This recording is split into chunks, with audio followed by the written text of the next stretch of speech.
யாராவது உணவு எடுத்தால் கூட அது குறைத்து ஓடி வரும். எருது தினமும் வயலில் உழைத்து விவசாயிக்கு உதவியது.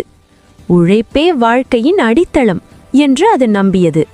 வாத்து காலை முதல் மாலை வரை குளத்தில் நீந்தி தண்ணீரை சுத்தமாக வைத்தது. பூனை வீட்டில் எலிகளை பிடித்து அனைவருக்கும் பாதுகாப்பாக இருந்தது. ஒரு நாள் கிராமத்தில் கடும் பஞ்சம் ஏற்பட்டது. உணவு குறைந்து விலங்குகள் எல்லாம் கவலைப்பட ஆரம்பித்தன.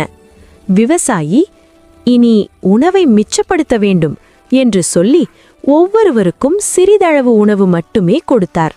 ஆனால் நாய் அதை ஏற்கவில்லை.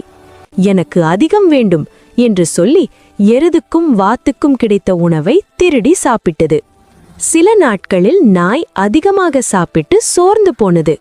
ஓடவும் முடியாமல் வயிற்று வலியால் அவதிப்பட்டது. மற்றவர்கள்